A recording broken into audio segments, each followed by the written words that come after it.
tardes. Bueno, continuamos con el seminario de economía austriaca. Esta vez nos encontramos con tres personas que, bueno, no necesitan mucha presentación en Latinoamérica.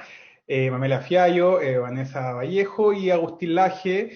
Vamos a debatir específicamente, bueno, más que debatir, a exponer sobre la política, la cultura y la moral en Latinoamérica. No podemos decir que Latinoamérica es la última reserva moral del planeta, porque, bueno, en la vecina hermana Argentina se está debatiendo si la toma de terrenos es buena, es mala o legítima, ¿cierto? Volvimos a la prehistoria. Es por esto que nos encontramos con estos tres tremendos invitados, amigos de la Fundación Ciudadana Austral a la que pertenezco. Y vamos a comenzar con Mamela para que realice su exposición. Mamela, adelante. Gracias por el espacio y como me gusta decir y a menudo coincide, primero las damas. Tan complejo hoy en día decir algo como que existen las damas o que existe la mujer siquiera. Y por eso, frente a un tiempo tan líquido donde no existe ni el bien ni el mal, ni el hombre ni la mujer, es necesario que quienes defendemos valores morales, hechos, evidencia, podamos tener la libertad de decir algo así de básico. Y hago hincapié en lo que dijo el presentador Bastián. Yo sí creo fielmente que la región es el bastión moral, precisamente porque hay que dividir Estado de nación. El ejemplo que acabo de dar es del Estado argentino, pero eso no representa la nación argentina. Y yo creo que en ese sentido el ciudadano debe tener eso claro. Los valores no lo forja el Estado. El valor viene de la sociedad misma y comienza en la familia. Y el término familia es tan polémico, más hoy en día, porque se expresa una necesidad de diversas familias y que la libertad está ahí. Pero yo invito a los defensores de la libertad, que lo que nos une en general es la economía, a leer al enemigo. Si leemos el manifiesto comunista, dice entre signos de exclamación, abolición de la familia. Y de hecho, dice, palabras textuales, que esto es algo satánico. Imaginar eso hoy en día en un texto académico es inconcebible. Pero dejen claro algo muy evidente. En ese tiempo ya había una noción clara de lo que es el bien y el mal, cosa que ahora es muy difusa. Entonces, en ese sentido, invito nuevamente a los defensores de la libertad a hacer una reflexión muy profunda. Sí, defendamos la libertad individual, absolutamente, la de cada uno, pero para eso es necesaria una base común. Si no distinguimos lo que es bueno y lo que es malo, entonces, ¿cómo se castiga un crimen? ¿Cómo se premia una buena acción?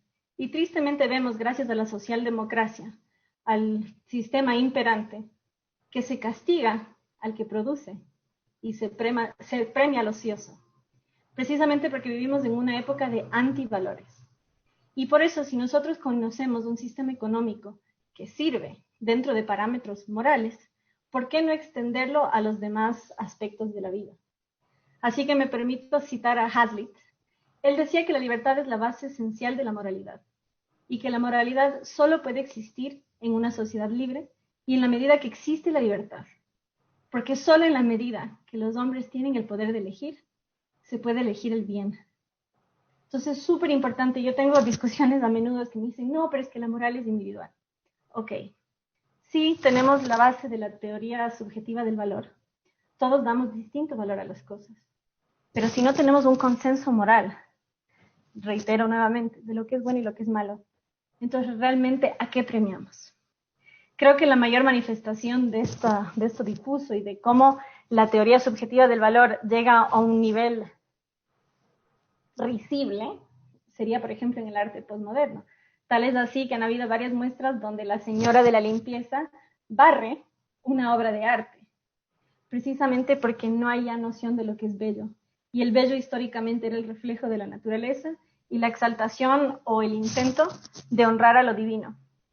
Y ahora sucede todo lo contrario, el arte es un culto a la fealdad. Y las grandes marcas lo manifiestan así. Entonces, realmente yo creo con creencia plena, porque creo tiene ambas acepciones, ¿no? De lo que se cree y de lo que se cree. Entonces yo creo fielmente que así como usamos la evidencia para afirmar lo que sirve en materia económica, también tenemos la fórmula de lo que sirve en materia social. Y digo nuevamente, el enemigo, el socialismo científico, no es científico porque la evidencia muestra que funciona. sino porque tiene la fórmula a la que hay que llegar. ¿Qué es lo que tiene que destruir para que surja el hombre nuevo? Lo dice el Manifiesto Comunista, escrito en coalición entre Marx y Engels, y lo dicen otras obras de Marx, entre ellas manuscritos de economía y filosofía. Y lo dice con suprema claridad. Hay que destruir la propiedad privada. Para destruirla hay que destruir la familia, porque en la familia está la sucesión patrimonial que se establece mediante el vínculo matrimonial. Entonces, el enemigo, y perdón que hable en términos así tan fuertes de enemigo, pero lo considero necesario precisamente en este tiempo donde la tibieza es la norma, hay que tener bien direccionado a qué nos enfrentamos, precisamente porque ellos tienen bien claro, perdón, ahí sí hubo una interferencia. Como ellos tienen tan en claro qué deben destruir para que haya su revolución, entonces nosotros debemos tener en claro qué es lo que hay que preservar para que no lo logren. Cuba es el mejor ejemplo de ello. Desde los 12 años, los niños eran retirados de sus casas para ir a las escuelas del campo. De los 12 a los 17 no tenían familia ni noción de capital. Ellos hacían labor esclava sin compensación y no tenían una familia. Entonces, esto ya está en la fórmula, esto ya se ha hecho y esto ya ha funcionado. No es casual que este sistema esté en pie por más de 60 años. Entonces, en ese sentido, reitero, si ellos sabían qué había que hacer para lograr su cometido, nosotros sabemos qué debemos hacer para que no suceda.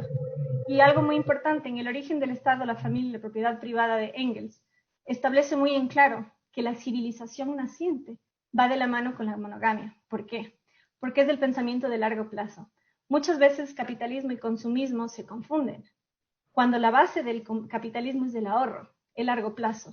Y es por eso que la familia, tal y como la conocemos hoy, surge en ese momento histórico, posterior a la revolución industrial, el nacimiento de la clase media. Ya no es más ese matrimonio para forjar alianzas entre reinos amigos, para ayudar en el campo, tener hijos, suficientes manos para cosechar, sino ya un proyecto compartido entre dos individuos. Y hay que tener conciencia plena que la familia, tal y como la conocemos hoy, no es que siempre existió y ahora hay inventos modernos. Todo aquel que nos llama retrógrado, en realidad, quiere volver a los tiempos más primitivos donde el ser humano vivía en una tribu. Lo dijo Hillary Clinton, aspirante a la presidencia en las anteriores elecciones. Se requiere una aldea. Entonces, todo aquel que nos critica, nos cuestiona por defender a la familia, en realidad es quien quiere volver a la forma más rudimentaria de la humanidad y quiere volver a la edad de piedra. Entonces yo hago esa afirmación, sé que es osada. El socialismo del siglo XIX y XX quería volver a la era preindustrial. El socialismo del siglo XXI quiere volver a la edad de piedra. En particular, quiere volver a la era prehispánica y todo lo que eso representó para nuestro continente en el ánimo civilizador. Entonces, en ese sentido, nosotros que somos herederas de esa cultura donde se respeta la vida, propiedad y libertad, debemos ser conscientes que debemos elevar un legado que heredamos y que nos permitió la libertad de expresión que tenemos hoy, nos permitió la comodidad y la prosperidad que tenemos hoy. Porque así como la libertad se ganó, la libertad se pierde. Entonces, podemos tener todas las discusiones filosóficas que queramos, pero hay una realidad. La evidencia muestra qué modelos funcionan y qué modelos fracasan. ¿Y por qué no extender la libertad a un modelo que ha funcionado y que el enemigo sabe bien que debe destruir para lograr su revolución? En Cuba está operando hace cuántas décadas y tristemente uno a uno vamos tachando de la lista en nuestra región la cantidad de países donde está pasando de nuevo. Entonces dejemos de ser cómplices, de convertir al Estado en un paternalismo que suplanta a la familia y el donde el Estado se vuelve el padre, protector y proveedor, y fortalezcamos al individuo dentro del seno familiar para que allí surja justamente el sostén moral y no depender de un estatuto estatal para que nos diga qué es bueno y malo. De lo contrario pasará, como dijo Bastián, que validen el robo como justicia y que castiguen al que genera empleo como un criminal. Entonces, realmente hagamos conciencia y sepamos la responsabilidad que tenemos, porque no hay libertad sin responsabilidad, se complementan mutuamente. La libertad no es solo yo quiero esto, sino qué voy a hacer yo para garantizar no solo que suceda, sino que se perpetúe. Y en ese sentido invito a aplicar los términos de la economía, ese largoplacismo, no solo a las inversiones mercantiles, sino a nuestra proyección civilizatoria. ¿Quiero yo la libertad para mí o quiero que la libertad se perpetúe por generaciones entrantes? Hay un gran proverbio griego que me encanta que dice, una civilización crece cuando los ancianos siembran árboles bajo cuya sombra no reposarán. Y esa es la idea. Pensar no solo en la libertad para mí, sino para las futuras generaciones. De lo contrario, el individualismo que tanto defendemos recae en un atomismo y quedamos aislados. Donde no hay amantes de la libertad en común que comprenden lo que hay que hacer para lograrlo, quedamos indefensos ante la barbarie. Y este término es literal. Entonces sí, defendamos derechos individuales, el de cada uno, desde su concepción hasta la muerte natural, y que seamos más. En lugar de caer en la fatal arrogancia de creer saber lo que es mejor y simplemente yo quedarme en mi nicho, dar las buenas noticias, expandirlas y transmitirlo de forma que se entiende y ser el vivo ejemplo de aquella libertad que queremos vivir. Muchas Entonces, en gracias, ese sentido, Pamela. de nada. Súper interesante tu exposición. Ahora vamos con Vanessa. Adelante, Vanessa, y luego va a Agustín y luego las preguntas. Bueno, pues muchas gracias a todos, muchas gracias a los organizadores, desde luego a Federico, que sé de primera mano cómo trabaja incansablemente, a ti por moderar, a todos los que están en la mesa y por supuesto a todos los que nos ven. A ver, yo a pesar de que soy economista, a mí me fascina hablar de estos temas y siempre me preguntan que por qué me desvío en estos temas y muchos economicistas me preguntan que por qué pierdo tiempo hablando de estas curiosidades en vez de hablar de economía y de datos duros y de todo esto, ¿no? Yo creo que la gente no ha entendido muy bien cómo van las cosas. Por ejemplo, a mí me da mucha risa cuando la gente dice eso de dato mata relato. O sea, eso es mentira. Si el dato matara al relato, nosotros ya habríamos ganado y no habría país socialista porque nosotros tenemos todos los datos de nuestro lado. Esto tiene que ver con relatos y también tiene que ver fundamentalmente con valores. Entonces, con cultura, con moral, que termina reflejado, por supuesto, en la política y, por supuesto, en la economía de un país y de una sociedad. Yo siempre recomiendo un libro que es el libro de Daniel Bell que se llama, voy a poner el cronómetro porque, que es el libro de Daniel Bell que se llama Las contradicciones culturales del capitalismo.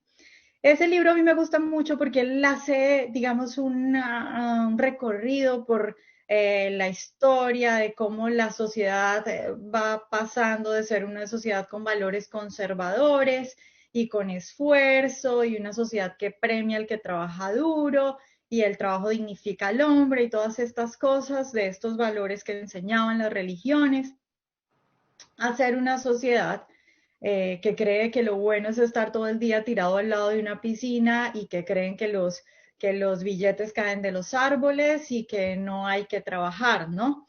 Y la hipótesis de él al final, lo que él quiere dar a entender al final es que gracias, o bueno, más bien por cuenta y lastimosamente por cuenta de toda la prosperidad que nos ha traído el capitalismo, y de todas las cosas de las que disfrutamos gracias al capitalismo, a la gente se le ha olvidado de dónde viene la riqueza y cómo salen las cosas. Es decir, para nuestros abuelos, hace nada, hace 2 generaciones, la gente tenía muy claro de dónde venían las cosas, tan sencillo como que, bueno, en la mañana yo me quiero tomar un vaso de leche, mi hija vaya y ordeñe la vaca y saque la leche, ¿no? Era muy claro para todo el mundo que para consumir antes hay que trabajar y para consumir antes hay que producir, ¿no? Y nuestros abuelos se esforzaban muchísimo, es decir, nuestros abuelos no andaban viajando un mes al año, vacaciones internacionales, y no conseguían casa y carro así como lo conseguimos nosotros ahora, ni gastaban horas en redes sociales, ni mucho menos mi abuela iba a estar en TikTok haciendo bobadas 4 horas al día, porque tenían que trabajar, entonces era muy evidente lo que digo, que para consumir primero hay que producir. Ahora, en línea con lo que dice Daniel Bell, es difícil ver eso. Ahora hay gente que puedes tener 35 años y nunca en tu vida has trabajado, porque haces, no sé, si quieres maestría, doctorado y lo que quieras, tus papás te mantienen o vives con préstamos y no te das cuenta de dónde saca la gente el dinero. Y de nuevo, de que para consumir primero hay que producir. Y yo tengo, miren, esta anécdota a mí me la han contado varios de mis amigos, les estoy hablando por lo menos de 3, 4 personas, que me dicen, mira, me fui a vivir solo y me di cuenta que la basura hay que sacarla.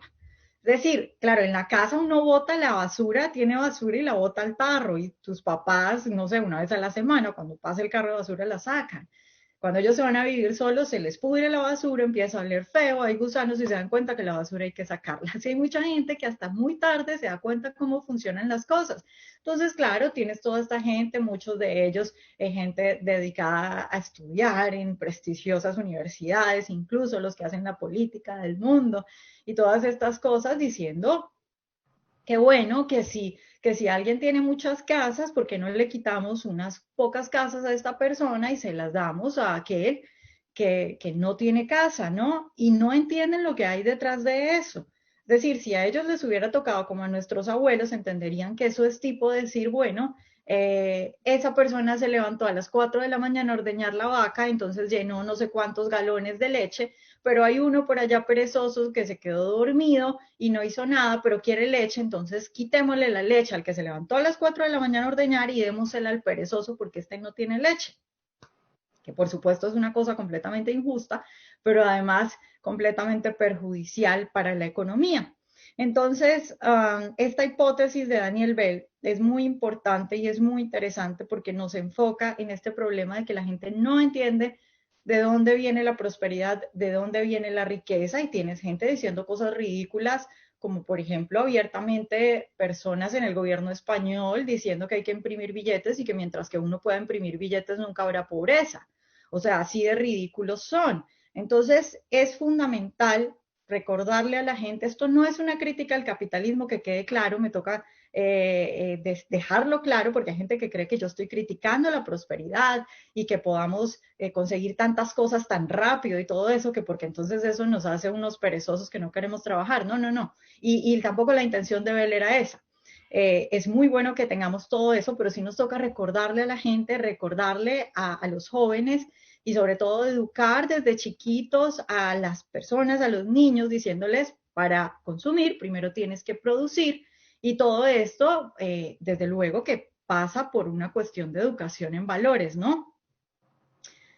¿Qué pasaba? Por ejemplo, en el inicio del libro, Daniel Bell habla de cómo antes una persona que es admirable es aquel que trabaja, es decir, aquel trabajo entendido como que cuando yo trabajo y aporto algo a la sociedad, estoy mejorando la sociedad, ¿no? Entonces, alguien que consiguió plata, que tuvo una herencia y tiene mucha plata para conseguir muchas cosas, no es alguien digno solo porque tenga la plata, pues no hace nada, puede ser un perezoso y puede ser un vago, eso no lo hace digno, ¿no? Sin embargo, ahora las cosas han cambiado, esos valores han cambiado. Fíjense ustedes que, por ejemplo, sucede que ahora a la gente le da pena decir que es trabajadora. Eso es una cosa muy curiosa y es solo un ejemplo de cómo podemos ver que esos valores han cambiado, ¿no? Ahora a la gente le da pena decir, no, es que a mí me toca levantarme a las 4 de la mañana y yo trabajo todos los días. Se sienten mal, se sienten como que ellos son menos, se sienten como que no valen y como que es feo decir eso. En cambio, la gente, bueno, mucha gente se siente muy feliz diciendo que no hace nada, y muchos, por ejemplo, quisieran ser solamente youtubers y entonces decir que, bueno, ellos andan por el mundo mostrando sus paseos y sus playas o TikTokers o lo que sea y que no hacen nada, y eso sí está bien. Una inversión completa de los valores, a la gente no le da pena salir a decir, cuando digo pena me refiero a vergüenza, porque en España no lo entiende, a la gente no le da vergüenza salir a decir que, que es necesario, que todo el mundo tiene derecho a una casa. Algo que debiera ser simplemente escandaloso. ¿Cómo uno va a decir que uno por nacer tiene derecho a una casa y que tiene derecho a un salario mínimo? Entonces, hay una inversión de valores que es fundamental, pero eso viene del crecimiento, viene de la educación en la familia y viene de esos valores que son conservadores que enseñan las religiones, ¿no? Esto viene de no a la pereza, tienes que trabajar duro, tienes que ser honesto, todo ese tipo de cosas que hacen que uno sea una buena persona a pesar de que pudiera tener otras opciones, ¿no? Entonces, un poco volviendo a la idea esa ok, si yo tengo mucha plata porque mi papá consiguió mucha plata y yo la heredé, yo soy una persona respetable, yo soy una persona digna solo porque tengo la plata y puedo gastar, o qué aporto a la sociedad. O soy un vago que me quedo todo el día tirado en la cama y no entiendo ni siquiera de dónde salen las cosas. Yo quiero terminar mi intervención contando una pequeña historia, que a mí me gusta contar historias porque siento que la gente siempre se acuerda de eso en 2 minutos. A ver, en Colombia hay una región muy especial que es la región de Antioquia. En Colombia, en las elecciones, no gana la izquierda gracias a Antioquia, porque Antioquia vota a derecha. A los antioqueños se les dice popularmente los paisas. De ahí salió el presidente Álvaro Uribe Vélez. Y esta gente es bastante particular. Por ejemplo, en Colombia se dice que un paisa te vende hasta un hueco, porque los paisas, la gente de Antioquia, siempre quiere andar vendiendo cosas. El sueño de ellos es ser empresario, y empresario como lo entendemos nosotros los liberales, que no es solo el gran empresario de una super multinacional, sino así sea de mi tienda, quiero ser dueño porque entiendo que, bueno, trabajo, le ofrezco algo a la gente y admiran a aquellas personas que ahorran, luego tienen una idea que es buena, una idea que mejora la sociedad y por eso la gente consume sus productos y que con eso además dan trabajo. Entonces los paisas siempre quieren ser empresarios, los paisas siempre quieren estar vendiendo algo, son muy emprendedores y eso hace que esta gente sea diferente. Pero esta gente además, en Antioquia, por ejemplo, hay trabajo infantil. Y eso escandalizaría a muchos. Es muy normal que los paisas cuando tienen hijos le digan a su niño, bueno, resulta que para tú conseguir esto necesitas, tu papá necesita trabajar una semana o necesita trabajar tantos días. Si tú quieres esto en vacaciones, por ejemplo, ven y tú le ayudas a tu tío en la tienda que tiene o le ayudas a tu tía en la empresa que tiene, o vienes acá y me haces el oficio y entonces yo te doy esta mesada. El trabajo infantil es muy normal en Antioquia. Entonces es gente que es supremamente diferente a muchas otras regiones del país, mientras que, por ejemplo, los costeños tienen fama de vagos, los paisas tienen fama de trabajadores y de querer ser empresarios. Y esos valores, esa idea del trabajo dignifica al hombre, de yo quiero poner una empresa, de ser vago está mal. Ser vago está mal al punto que, fíjense que en mi colegio yo no soy paisa, yo soy caleña, que es una ciudad aparte, una región aparte. En mi colegio yo conocí 2 paisas y las dos vendieron cosas durante todos los años de escuela que tuvimos. Es decir, todos eventualmente vendimos algo porque, no sé, teníamos que comprar, queríamos comprar algo y no teníamos plata. Y vendimos y era como, ay, qué pena, me toca que vender chocolates. Y estas 2 chicas siempre vendían y recuerdo una de ellas era muy amiga mía y una de ellas me dijo un día, yo con algo de la plata que consigo de vender cosas, me ayudo a pagar mi colegio. Y yo me quedé asombrada y dije, wow, qué pesar esta chica, sus papás no le pueden pagar su colegio. Y algo le habré dicho prudentemente, pero ella entendió y me dijo, no, yo me siento súper orgullosa de yo misma poderme pagar mis cosas. Y yo no lo entendí. Luego, cuando estábamos en 11, que ya empezábamos a tener como noviecitos y eso, recuerdo que ella me dijo, es que yo quiero conseguir un novio, pero quiero que mi novio trabaje. Y yo decía, wow, esta chica no contenta con que a ella le toca trabajar, entonces también quiere un novio pobre que le toque trabajar. Yo no entendía en ese momento nada de esto que les estoy diciendo, que es una cultura a la que le gusta ganarse sus cosas. Desde pequeños los enseñan a que es honrado, honorable ganarse sus cosas y trabajar para ella no era una vergüenza, sino que era un orgullo. Muchas Entonces, gracias, Vanessa. finalizo, sí, finalizo con esto.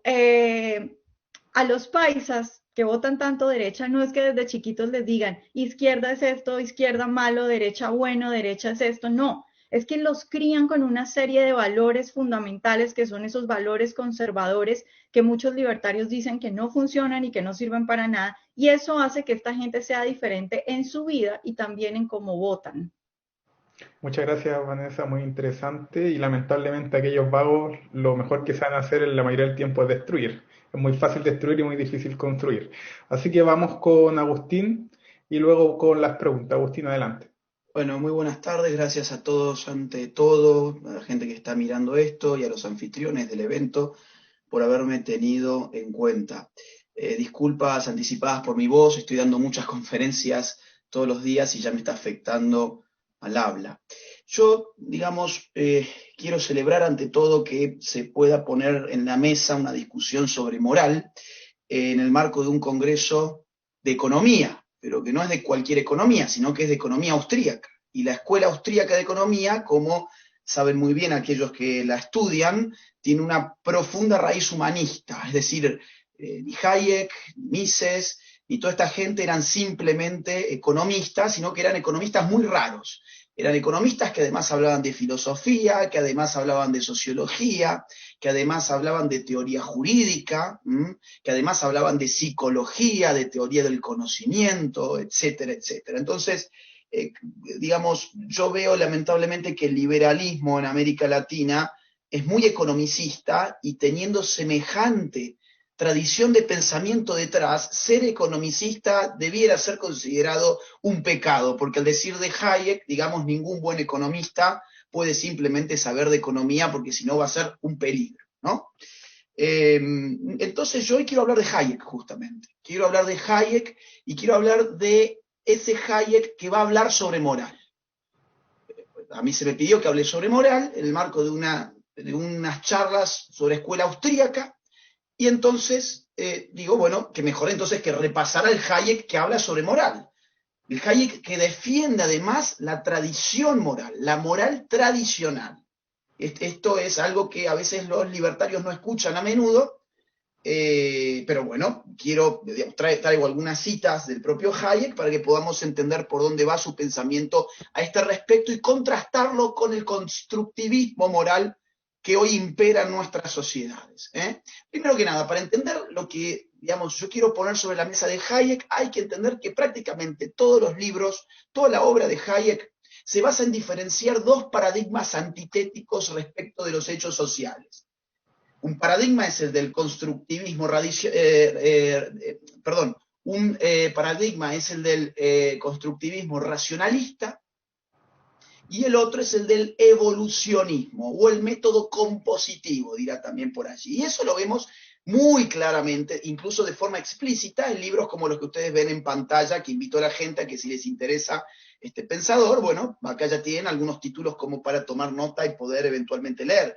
Individualismo, el verdadero y el falso. Ahí tenemos, claro, dos individualismos, dos paradigmas antitéticos. Bueno, en este primer ensayo de Hayek esto se va a ver muy claramente. En la contrarrevolución de la ciencia, lo mismo va a distinguir digamos, entre aquellos que veían la sociedad de forma orgánica, que iba construyéndose y formándose a sí misma conforme a la prueba y el error, contra los revolucionarios del racionalismo que a partir del siglo XVIII confían excesivamente en el poder de la razón, esto lo va a explicar muy bien allí, obviamente en los fundamentos de la libertad, derecho, legislación y libertad, y sobre todo en la fatal arrogancia que fue su última obra. Es decir, hay muchos otros libros de Hayek, yo simplemente traigo un puñado de obras entre las cuales, digamos, yo he tomado para armar esta charla muy breve, que espero que me dé el tiempo, no creo, pero bueno, para mostrarles cómo, digamos, Hayek acá siempre pone de manifiestos, hay dos formas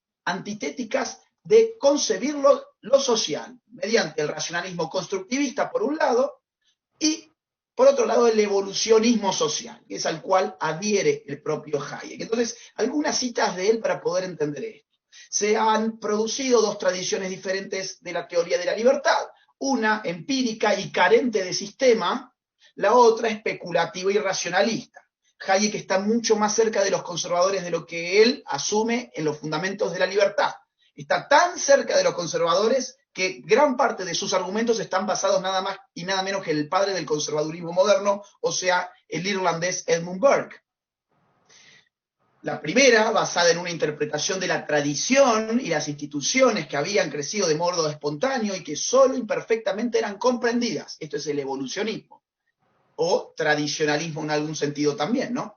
La segunda, o sea, el racionalismo, teniendo a la construcción de una utopía que ha sido ensayada en numerosas ocasiones, pero sin conseguir jamás éxito. Dice luego en Derecho, Legislación digamos, pasamos de los fundamentos de la libertad a Derecho, Legislación y Libertad. Hay dos formas de considerar la estructura de las actividades humanas. El primero nos proporciona la sensación de un poder ilimitado para realizar nuestros deseos, mientras que el segundo nos lleva a la convicción de que existen limitaciones en lo que deliberadamente podemos efectuar. Hayek continúa, de alguna forma, los esfuerzos de la escuela escocesa, o sea, Hume, Adam Smith, Ferguson, aunque, digamos, toma muchísimo, como ya dije recién, del padre del conservadurismo moderno, o sea, Edmund Burke. Formaciones sociales, entonces, más allá de la economía, porque ahora parece, digamos, que los libertarios y los liberales, digamos, nos abocamos simplemente a hablar de lo económico. Vanessa recién dijo, cómo un economista, digamos, habla de otras cosas. Celebro que ella lo haga, pero hay muchos economistas que no lo entienden. Bueno, Hayek, cuando hablaba de las formaciones sociales, iba mucho más allá de la economía. Les voy a poner algunos ejemplos de la contrarrevolución de la ciencia. Dice así Hayek: fenómenos como el lenguaje, el mercado, el dinero o la moral no son realmente artificios o productos de una creación deliberada. Y puesto que no son fruto de ningún plano diseño, sino de acciones individuales de las que no poseemos hoy el control, al menos no deberíamos dar por hecho que podemos igualar o incluso mejorar su funcionamiento por medio de organizaciones que dependen de un control deliberado de los movimientos de sus partes. O sea, no solamente el mercado y el dinero, sino también el lenguaje y la moral están consideradas en la teoría de Hayek como formaciones sociales que conforman órdenes espontáneos. Y los órdenes espontáneos son un resguardo para la libertad, precisamente porque no han sido fruto de la deliberación de un individuo. No ha sido proveniente de una planificación racional, sino que se ha ido formando esa institución conforme a el ensayo y el error, el mecanismo de prueba y error y la transmisión de hábitos y costumbres. Fíjense qué fuerte lo que dice la fatal arrogancia al respecto. La meta social, que es lo que Mamela decía hace un rato, cuidado, la meta socialista no es otra que la radical reconstrucción tanto de la moral tradicional como del derecho y el lenguaje, para así acabar con el orden existente y sus presuntamente inexorables e injustas condiciones. Muy interesante, digo, acá no está hablando ni de la propiedad siquiera de forma explícita, ni del fenómeno económico. Está hablando fundamentalmente de la moral y del derecho y del lenguaje, como una forma de acceso a la revolución socialista. Y habla de la reconstrucción, allí donde hoy estamos hablando de la deconstrucción. Esto tiene, digamos, muchísima actualidad, como ustedes verán. Este fue el último libro de Hayek. Los que tratan de ridiculizar a los paleolibertarios por preocuparse de la moral, deberían en todo caso revisar los propios textos de sus ídolos intelectuales, empezando por el premio Nobel de Economía, Friedrich Hayek. Así que acá hay que hablar con seriedad. Incluso hay una centralidad de la moral, en el pensamiento de Hayek. No es que simplemente dice, bueno, sí, la moral es parte de un orden espontáneo, está muy bien, muy lindo. No, para él es fundamental. Fíjense en los fundamentos de la libertad. ¿Qué dice? El beneficioso funcionamiento de la sociedad libre descansa sobre todo en la existencia de instituciones que han crecido libremente. La libertad no ha funcionado nunca sin la existencia de hondas creencias morales, lo que Vanessa Vallejo dijo recién citando a Daniel Bell. Esta es la tesis de Daniel Bell, y es la tesis en cierta medida de Max Weber también. Y la coacción solo puede reducirse a un mínimo cuando se espera que los individuos en general se ajusten voluntariamente a ciertos principios, algo que los padres fundadores de Estados Unidos también habían visto cuando impulsaban la virtuosidad en su pueblo, otra palabra totalmente olvidada por la tradición liberal actual, reducida a lo económico. Este está muy largo, pero no lo voy a leer entero porque no me dará el tiempo, lamentablemente, pero fíjense por lo menos lo que está en rojo. Las normas morales son las más importantes, porque sobre las normas morales tradicionalmente legadas es a partir de donde se ha construido nuestra civilización y nuestras formaciones sociales que permiten un mundo relativamente libre. Incluso la razón depende de nuestra moral. no es la moral fruto, esto es Hume, esto obviamente está pensando en Hume, no es la moral fruto de la razón, sino que fueron más bien esos procesos de interacción humana propiciadores del correspondiente ordenamiento moral los que facilitaron al hombre la paulatina aparición, no solo de la razón, sino también de ese conjunto de facultades con las que solemos asociarlas. El hombre devino inteligente porque dispuso previamente de ciertas tradiciones. Hayek ubica la tradición entre el instinto y la razón. No hay razón sin tradición, con lo cual atacar la tradición desde la razón va a ser un grave error y un peligro para la libertad, según el propio Hayek. Hayek ha sido un gran defensor de la tradición. Lo voy a probar con algunas cositas muy rápido, pues esto, digamos, daría por una conferencia de 2 horas, pero tengo 20 minutos nada más.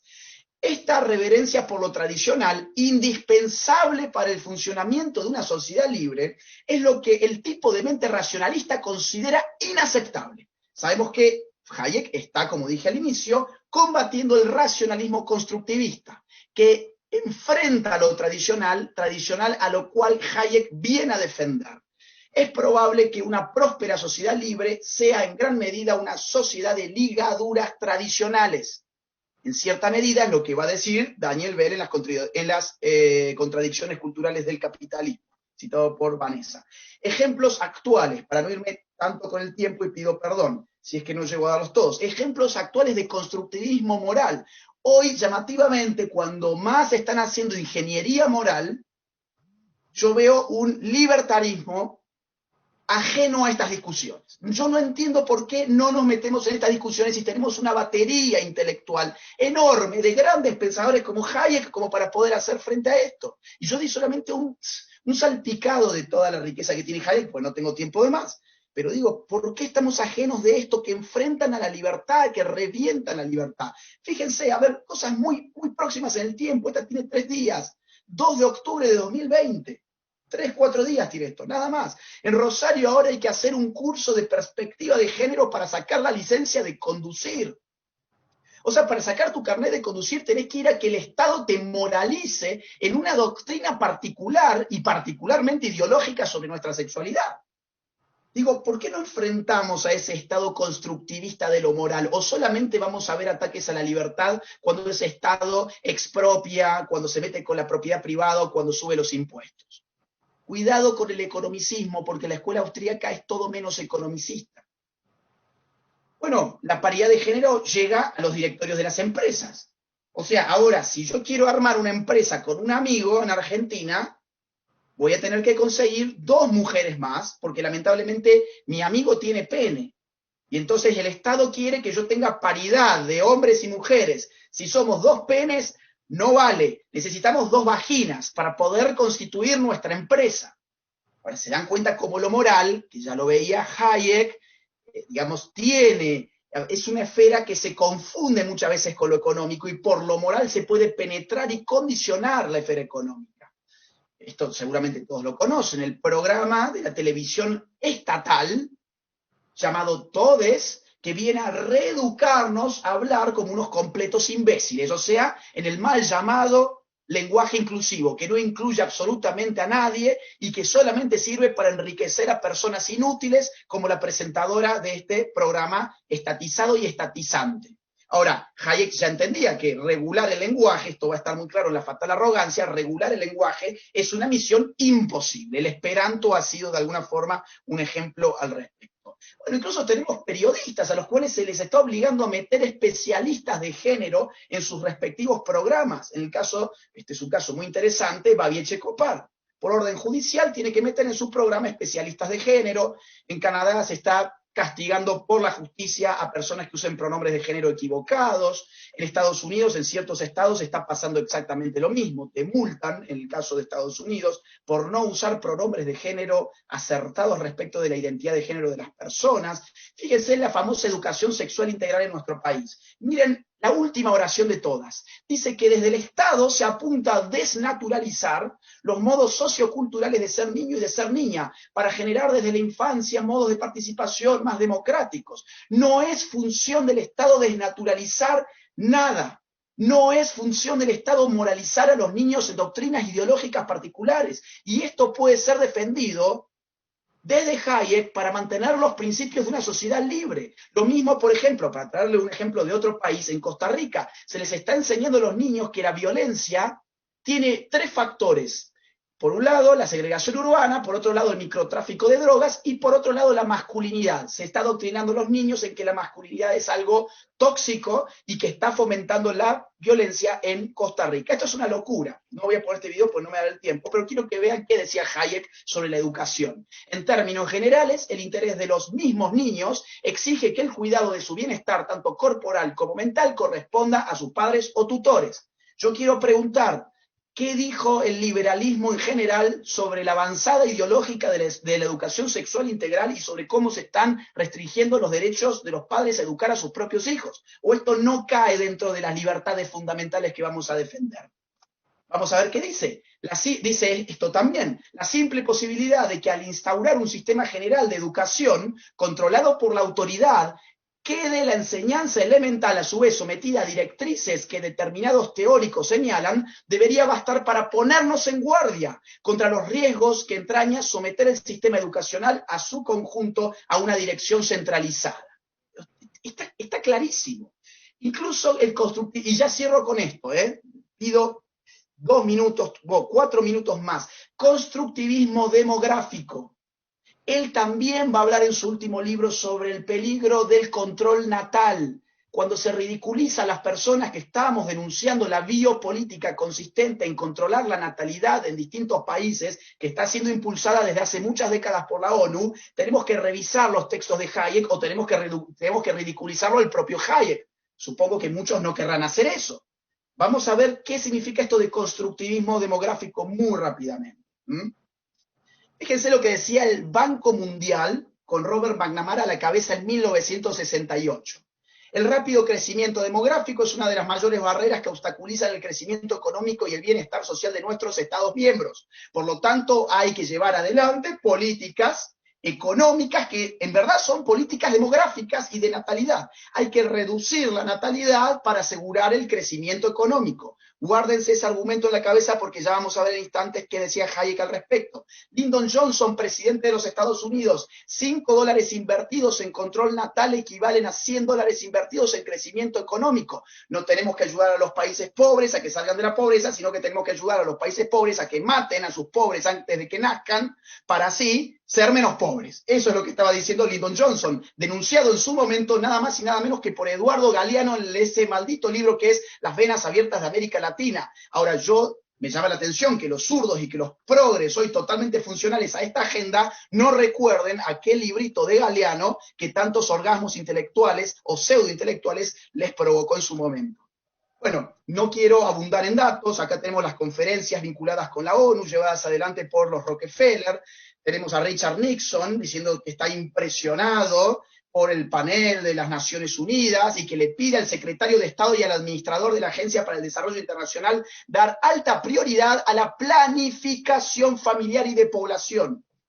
Año 1970, esto no es nuevo, y pone a esta tarea a los secretarios de Comercio y Salud, Educación y Bienestar, los directores de Cuerpo de Paz, la Agencia de Información de los Estados Unidos, a que presten mucha atención al asunto de la población cuando planean operaciones en el extranjero.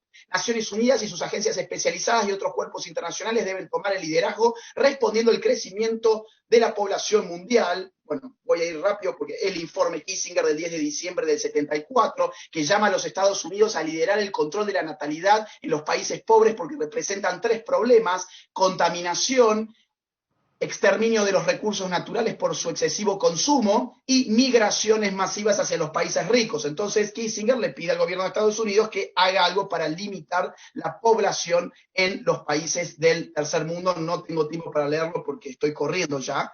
Bueno, esto lo recepta Gerald Ford, y Gerald Ford manda a pedir a la ONU que se haga cargo de esto. La ONU se hace cargo en el 74, la ONU se vuelve a hacer cargo en el 94, en la famosa Conferencia Internacional sobre la Población y el Desarrollo del Cairo, donde se evalúan cuántos millones de personas hay, cuántos son las hipótesis para el año 2015, cuántos millones va a ascender, y le pide medidas a todos los países miembros, entre las cuales se encuentra el aborto. Se le pide que para el año 2015 los países miembros deban proporcionar acceso universal a una gama completa de métodos seguros y fiables de planificación de la familia y a servicios conexos de salud reproductiva que no estén legalmente permitidos. O sea, ni siquiera nuestra soberanía es una realidad, nuestra democracia es una ficción hoy sujeta a este tipo de poderes. Incluso, ¿cuánto dinero nos va a salir esto? La ONU lo dijeron en el año 1994, estoy cerrando, un minuto. 17.000 millones de dólares en el año 2000, 18.500 millones de dólares en el año 2005, 20.500 millones de dólares en el año 2010 y 21.700 millones de dólares en el año 2015. Esas son las estimaciones. Claro, controlar la población en el mundo y la natalidad cuesta mucho dinero. Ahora, ¿qué decía Hayek al respecto? Voy a cerrar rápido con esto. La generalizada opinión de que el crecimiento demográfico implica un progresivo empobrecimiento mundial es sencillamente un error. Es más, se trata de una injustificable simplificación de la teoría malthusiana de la población. Está pensando seguramente en Robert McNamara. Moralmente, ningún derecho tenemos a evitar el aumento de la población en otros lugares del mundo, como tampoco tenemos el deber de fomentarlo. Nada justifica que desde los países desarrollados se recomiende, como hizo el Club de Roma y posteriormente el libro Global 2000, esto fue escrito en el año 1988, si mal no recuerdo, o sea, no había visto todavía el Cairo, ¿sí? Pero había ya otros indicios, como Hayek acá mismo lo cita. Entonces vuelvo, nada justifica que desde los países desarrollados se recomiende a los menos desarrollados que pongan fin a su crecimiento o que se intente interferir en sus políticas nacionales a los cuales estos países con razón se resisten. Se está refiriendo al crecimiento poblacional. Entonces, a ver, tenemos para ser dulce, digo con Hayek, para hablar de la importancia de la moralidad, la importancia de la tradición y la importancia de mantener incluso las soberanías de nuestros estados-nación frente a la intromisión de los planificadores sociales que ya no son solamente estatales, sino que son supraestatales y cuentan con una agenda globalista que ya se ha puesto en marcha. Muchas gracias, Agustín. Bueno, les comento que estamos repasados, así que no vamos a tener tiempo para poder hacer las preguntas, algunas preguntas interesantes que habían. Quiero agradecerle mucho su intervención, las tres muy interesantes. Me siento honrado de estar con tres tan influyentes personajes de Latinoamérica. Así que muchas gracias y ahora seguimos con el otro panel.